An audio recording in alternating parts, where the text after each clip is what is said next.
और ज्यादा व्यापक भी करनी पड़ेगी। कई जगह पे अलग अलग प्रकार की नए क्षेत्रों में भी आपदा का अनुभव आ रहा है। बाढ़ के नए क्षेत्र उभरते जा रहे हैं। कई नए स्थानों पर भी गर्मी की लू के थपेड़े सहन करने पड़ रहे हैं और इस सब के लिए हमने देश से नाते अपने आप को तैयार करनी पड़ेगा। वैसे हमारे देश में डिजास्टर मैनेजमेंट कोई नई कल्पना नहीं है। चाणक्य के अर्थशास्त्र से लेकर पौराणिक समय में राज्य प्रशासन के जितने भी हमारे पास दस्तावेज उपलब्ध है, हर जगह पर समय समय पर आपदा प्रबंधन की बात की है। परंतु हमारे देश में लगभग 2004 के बाद आपदा प्रबंधन पर राष्ट्रीय स्तर पर व्यापक विचार विमर्श के बाद केंद्र और राज्य स्तर पर इस पर एक सामूहिक जवाबदेही और सामूहिक रिस्पॉन्स इसको तय भी किया गया और मैं मानता हूं बहुत अच्छे से 2000 की साल से लेकर 2023 तक की यात्रा को हमने किया है। कोविड के समय प्रधानमंत्री जी के नेतृत्व में राज्य के सभी मुख्यमंत्रियों ने साथ में रहकर सदी की सबसे भीषण महामारी का बहुत सफल सामना हम कर पाए हैं। उस कठिन समय में हर मोर्चे पर केंद्र और राज्य और जनता तीनों ने मिलकर एक लड़ाई कैसे लड़ी जा सकती है, इसका उत्कृष्ट उदाहरण विश्व के सामने रखा है। 220 करोड़ से ज्यादा टीका लगाना, करोड़ों गरीबों के भूख को ध्यान में रखते हुए उनके खाने पीने की व्यवस्था करना, लाखों की संख्या में मजदूरों को अपने गृह राज्य में वापस पहुंचाना और डीबीटी के माध्यम से कोई घर में चिंता न रहे, इस प्रकार की व्यवस्था हम कर पाए हैं। हम सब के लिए संतुष्टि का विषय है। जैसे मेरी ओपनिंग रिमार्क्स में मैंने बताया था, कुछ साल पहले हमारा दृष्टिकोण आपदा को लेकर राहत केंद्र और रिएक्शनरी था। हम केवल रिलीफ और रिहेबिलिटेशन की ही चिंता करते थे। विगत 9 साल के अंदर early warning system, prevention, mitigation और पूर्व तैयारी आधारित आपदा प्रबंधन के नए अध्याय हम सब ने सामूहिक रूप से सामूहिक मेहनत और सामूहिक लगन से इसको जमीन पर उतारा है। आपदा मित्र योजना, कई सारे आपके सुझाव मिले हैं, मगर ये अपेक्षा भी ठीक नहीं कि सारा कुछ केंद्र ही कर देगा। मगर इस पर हम जरूर कुछ सोच पाएंगे तो सोचेंगे। परंतु 350 बहु जोखिम आपदा संभवित जिलों में लगभग 1 लाख युवा वॉलेंटियर को तैयार करने का हमने जो लक्ष्य रखा है, इससे कई सारे आपदाओं की घटनाओं में हमें बहुत अच्छे नतीजे मिल रहे हैं। इसका जो एनालिसिस हमारे सामने आ रहा है वो बहुत सकारात्मक और उत्साहवर्धक है। हमने एक नई पद्धति भी चालू की है।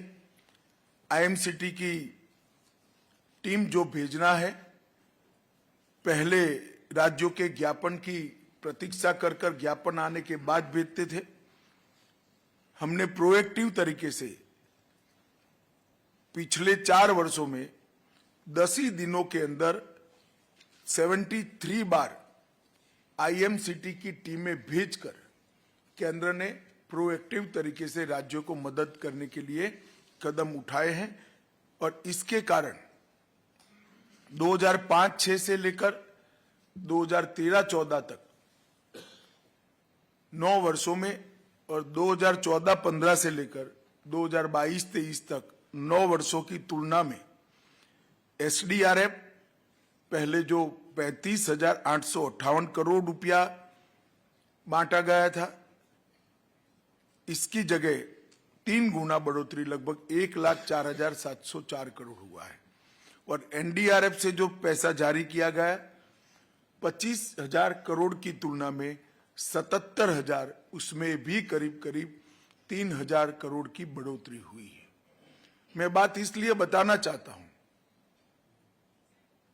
कि प्रोएक्टिव अप्रोच से और बजटरी प्रोविजन आपदा के जोखिम के न्यूनीकरण और बाद में रिलीफ और रिहेबिलिटेशन, इस सभी क्षेत्रों को आच्छादित करते हुए जो बजटरी प्रोविजन केंद्र ने और राज्यों ने बढ़ाया है, इसी का ये परिणाम है।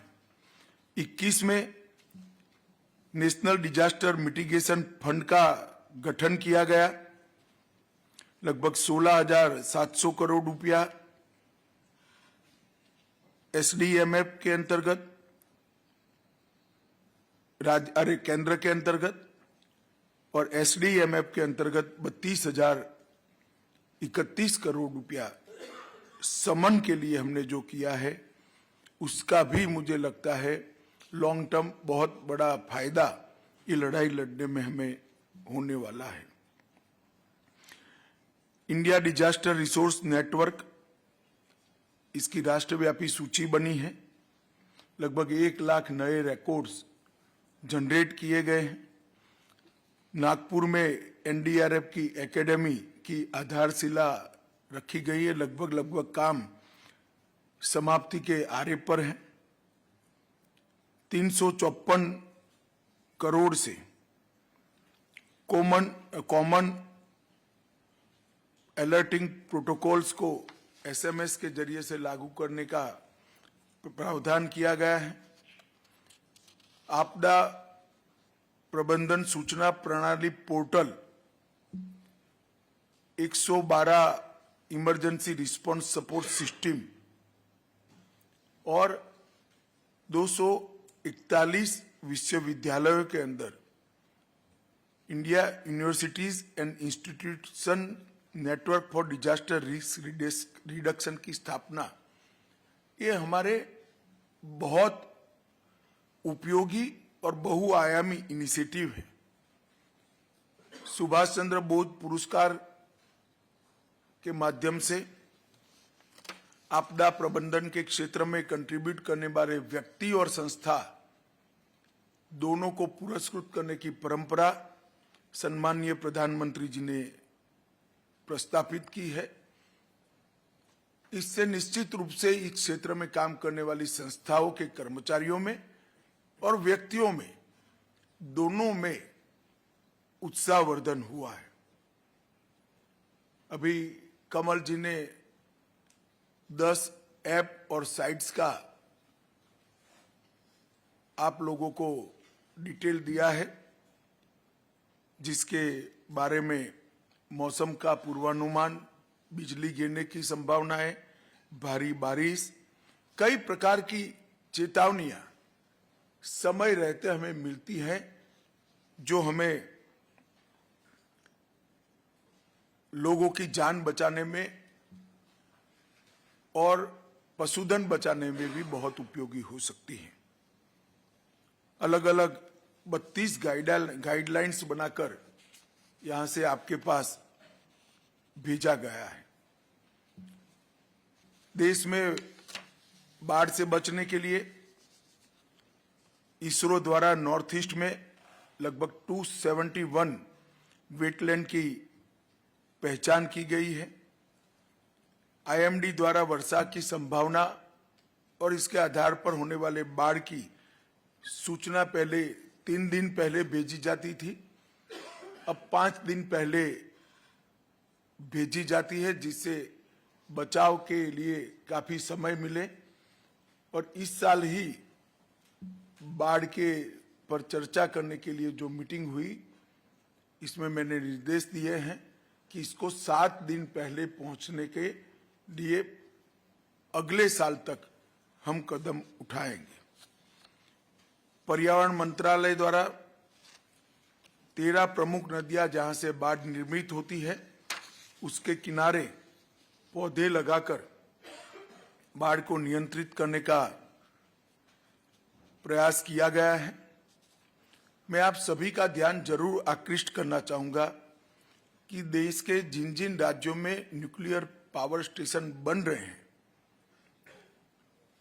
वहां एनडीएमए द्वारा 7 न्यूक्लियर पावर प्लांट साइट का दौरा किया गया है और किसी भी आपात स्थिति में लोगों को बचाव हेतु एक स्ट्रिक्ट प्रोटोकॉल राज्यों को भेजे गए हैं। मेरे सभी मंत्रीगणों से करबद्ध निवेदन है कि आप इसको अपनी प्रायोरिटी बनाएं और न्यूक्लियर पावर प्लांट एक्टिव होने के पहले ही, उससे बीज उत्पादन शुरू होने के पहले ही हमारे यहाँ डिजास्टर को लेकर जितनी भी व्यवस्थाएं करनी है वो हम सब कर लें। ये हम सब के लिए बहुत जरूरी है। गर्म मौसम की स्थिति के लिए लगभग 23 राज्यों में कार्यशाला आयोजित की गई है। इसके बहुत अच्छे नतीजे हमें मिले हैं।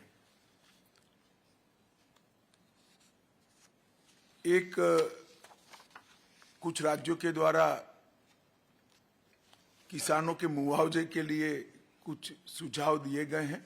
इसको निश्चित रूप से हम गंभीरता के साथ देखेंगे भी, मगर मैं साथ में ये भी कहना चाहता हूं कि राज्यों ने भी अपने यहाँ बजटरी प्रोविजन में, ये बहुत सार्थक बजटरी हेड है, इसके अंदर प्रोविजन को बढ़ाना चाहिए। मॉडल फायर बिल जो यहां से भेजा है, केवल 7 ही राज्यों ने इसको एडॉप्ट किया है। मैं आज शाम को ही आप सभी को पत्र लिखने वाला हूं। जहां बाकी है, मेरा सभी से निवेदन है कि मॉडल फायर बिल को हम लोग एडॉप्ट करें और राज्यों में एक समान कानून लाने के लिए है हम प्रयासरत रहें। लगभग सामान्य चेतावनी प्रोटोकॉल के लिए जितनी भी चीजें तय की गई थी, ये सभी पूर्ण है।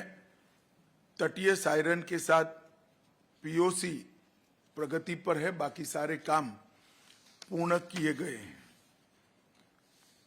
आपदा प्रबंधन योजनाएं जो करनी होती है, मुझे आनंद है सभी ने इसके लिए अच्छा काम किया है और जिला आपदा प्रबंधन योजनाओं को भी आगे बढ़ाया है। मगर 8 राज्यों के 87 जिलों में डिस्ट्रिक्ट डिजास्टर मैनेजमेंट प्लान बनना लंबित। सभी राज्यों के मैं नाम नहीं लेता, परंतु अपने अपने राज्य में जहां पर डिस्ट्रिक्ट डिजास्टर मैनेजमेंट प्लान बनना बाकी है, वो सभी मंत्रियों से मेरा आग्रह है कि इसको जल्दी ही हम समाप्त करने की दिशा में काम करें। थंडरस्टॉर्म एंड लाइटनिंग के लिए राज्य स्तरीय कार्य योजना यहां से प्रेषित की गई है। अब तक 25 से ज्यादा राज्यों और यूटी ने इसको केंद्र के साथ साझा नहीं किया है। मेरा आप सभी से आग्रह है कि इसको आपके प्रायोरिटी के क्षेत्र में रखिए। हमारा प्रयास ये होना चाहिए कि एक भी व्यक्ति की जान बिजली गिरने से न जाए।